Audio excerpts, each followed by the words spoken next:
我觉得啊，99%的人听到 JCPenney 这个名字，第一个反应都跟我差不多，这超无聊的，有什么好讲的啦？不，嘿，我是兔兔，旅居美国，代购15年，玩鞋30年，JCPenney 不就老百货，没人去了啦？之前不是挂了吗？我原本也是这么想，但做完这期啊，才发现其实跟我想象的完全不一样。今天我们就来聊聊100年实体百货王 JCPenney， 准备好了吗？3、2、1 ，Let's go！ 我现场逛的心得，说实话最伤感情，但说实话，感觉真的就像在逛室内的路边摊，很多都是不知名的品牌，跟 Macy's 都是知名大品牌差超多。JCPenney 的定价其实不贵，但就是有一种浓浓的廉价感。一样都是百货， JCPenney 真的满满都是不知名的品牌，也不是没有可能就是我不认识这些品牌。在很认真的继续逛下去，我才真正看懂一件事， JCPenney 跟其他百货不一样，一样是百货， Macy's 是集合百家货，你去 Macy's 是因为它有你想买的那些品牌，但 JCPenney 几乎都是自有品牌，有其他品牌，但自有品牌超级多。像 Arizona Jeans 就曾经是全美销量超大的牛仔裤，还有 Stafford，可以算是标准的美国爸爸西装，或是 St. John's Bay，典型的美国休闲风。这些牌子啊，曾经都可以算是所谓的 middle class uniform， 美国中产阶级的标准制服。别人的百货指的是集合百家的货， JCPenney 感觉像是百样自有品牌的货，差异真的非常强烈。由此可见，自有品牌真的很赚钱，不用中间费，不用配合活动，利润都是自己的，这样就不难理解为什么 JCPenney 能够红红火火100年，这也是原因之一。这样也可以理解为什么美国人很吃这一套，因为他们从小跟 JCPenney 一起长大，从小就在 JCPenney 消费，消费的多是 JCPenney 自有品牌，所以我们可能很陌生的品牌，对他们来说就是从小看到大的。在某个程度上来说， JCPenney 自己就是品牌，所以 JCPenney 有始终的顾客，它的自有品牌也有始终的顾客。不过这当然是两面刃啊，这个模式也埋下后来的危机。那 JCPenney 靠这一套啊活了100年，但也只活了100年，可见这一套不是天下无敌的。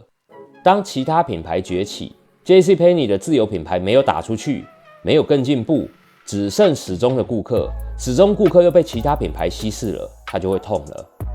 他没有继续发扬光大他自有品牌的故事。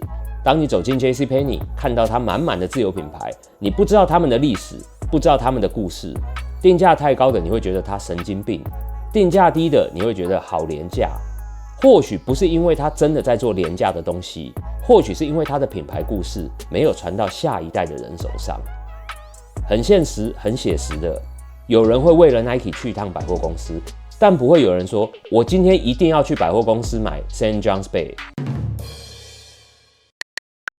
如果同样的价钱，你在 JCPenney 只能买到廉价的商品，但你在旁边的折扣店可以买到打折的名牌，你会怎么选？曾经 JCPenney 自己就是流量王，很多城镇都会有个用城镇命名的 mall， 那是一个小镇周末消费消遣的集散地。JCPenney 曾经就是每个 mall 的 C 位，就是所谓的 anchor store， 也可以说曾经有 JCPenney 的 mall 才是完整的 mall。以前一个 mall 啊，有一个 JCPenney， 现在多了一个 TJ Maxx， 一个 Ross， 一个 Burlington， 一个 Marshalls。 折扣店当然也有折扣店的挑战，我们就不在这里展开。但折扣店对 JCPenney 带来的冲击也是刀刀见骨的。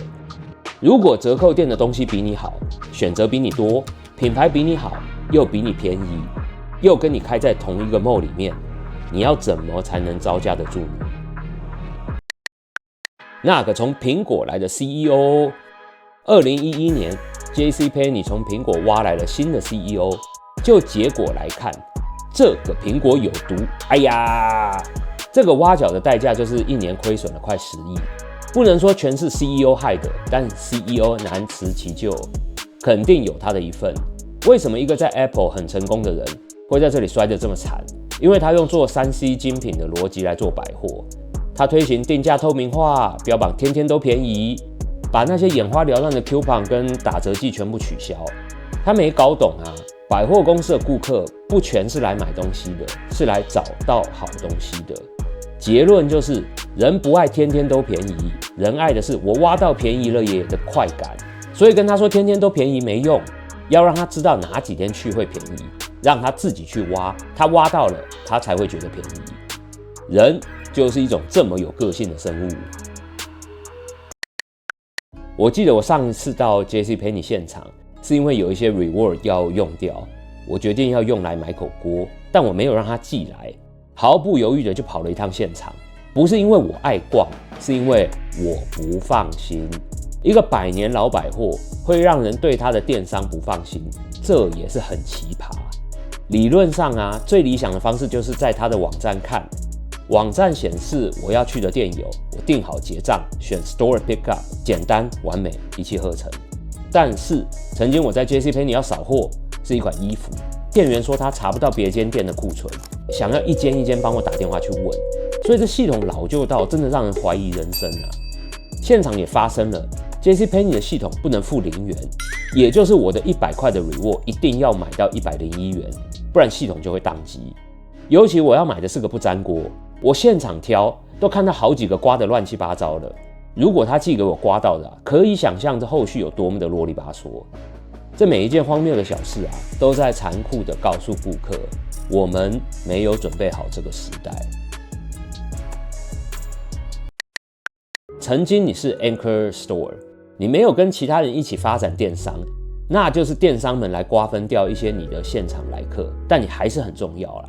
一个 CEO 的重大错误决策，或是来自四面八方折扣店的夹击，这些一个一个来都杀不死你，但让你的容错率变低了，累积起来就不好说了。于是剧本迎来了不意外的走向。2020年5月 JCPenney 申请了 Chapter 11。Chapter 11叫做破产保护，它不是直接倒闭清算，简单来说就是公司还在运营，但我要重新谈判债务，关闭亏损的门市啊，调整体质。这算是公司在对债主喊话，我要重组了，先让我喘口气。现实是债主也不希望你倒，他希望你继续赚钱，继续还本金加利息。债主才不在乎你是不是曾经全村的希望，也不在乎美国家庭对你有多少的往日情怀。他要保全的不是一只会下金蛋的金鸡母，而是一台还能勉强吐出钱来还债的机器。再看一次 JCPenney 的故事，先是被 mall 的结构绑住，这是被动的衰退，然后是 CEO 自己搞砸，这算是主动的犯错。接着是大环境变了，电商、折扣店，然后疫情，这些叠加在一起啊 ，JCPenney 申请破产保护，这一切好像都是可以预期的，好像也都顺理成章，好像就照着剧本发展。但这是我们的上帝视角啦，不是真的早知道，早知道就发达了啦。JCPenney 不是不努力，他只是努力的方向好像还停留在上一个年代。其实自有品牌是一种封闭式的生态系，当时代稳定的时候，它非常稳；但当时代变动的时候啊，它就非常脆弱。不贵古不见今，不否定文化传统。我相信很多企业会面临的挑战就是每一段时间就会有新的挑战。我的经验就是不变就铁定完蛋，但乱变也一定会付出代价。前面提到的那些 reward 其实是我代购得来的，而且数量不小。百货公司有量也有规模，找到对的东西还是很不错的，还是很有机会的。所以一切应该都会是有机会的。JCPenney 的问题可能不是商品，而是整个零售世界已经换了一套玩法。OK， 如果你喜欢美国生活、shopping、折扣店这类的内容，我们每周都会更新，别忘了订阅，这样就不会错过了。有什么店想看、想听我聊的，也欢迎留言告诉我。人生继续，我们下回见，拜拜拜拜拜拜拜拜拜拜。